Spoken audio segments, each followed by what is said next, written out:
kú dédé àsìkò yìí a kú ìyálẹ̀ta àárọ̀ lẹ́wà ni ọ̀sán lẹ́wà ni àṣálẹ́ lẹ́wà ni ní dédé àsìkò tó ní àǹfààní láti máa wo fọ́nrán mi yìí. Orúkọ mi ò yí padà, Abdulrahman Lawal, aláṣẹ àtolùdarí Ladwan Media Studio ní Kumasi lórílẹ̀‐èdè Ghana.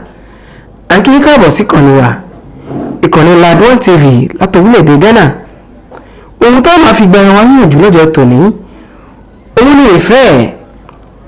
Ẹ jẹ́ ká lò fẹ́, ẹ jẹ́ ká fìfẹ́ bá ara wa lò, kí ọkọ kó nífẹ̀ẹ́ aya, kí bàbá kó nífẹ̀ẹ́ ọmọ, kí ọmọ kó fìfẹ́ hàn sí bàbá rẹ̀, kí ọmọ kó fìfẹ́ hàn sí bàbá rẹ̀, kí ọmọ kó fìfẹ́ hàn sí ìyá rẹ̀.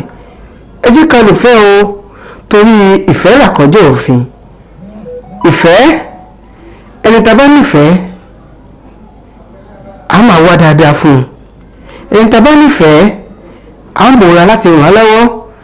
Ẹni tá bá nífẹ̀ẹ́ a múra láti máa ṣàánú rẹ̀. Ẹ jẹ́ ká lò fẹ́ nínú gbogbo tá bá ń ṣe.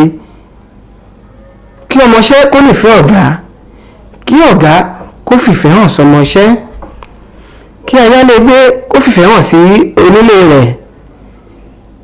Ẹ jẹ́ ká lò fẹ́, ìfẹ́ ló ṣe kókó.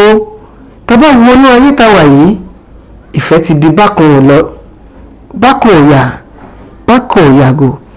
Ọmọ ò fìfẹ́ hàn sí ìyá mọ́, ọmọ ò fìfẹ́ hàn sí bàbá, ọmọ ò fìfẹ́ hàn sí ọ̀rẹ́kùnrin rẹ̀, ọkùnrin ò fìfẹ́ hàn sí ọ̀rẹ́bìnrin rẹ̀.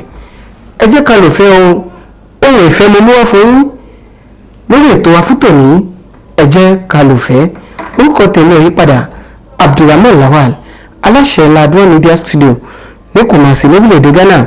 Èmi ni ti yín tòótọ́, ire o.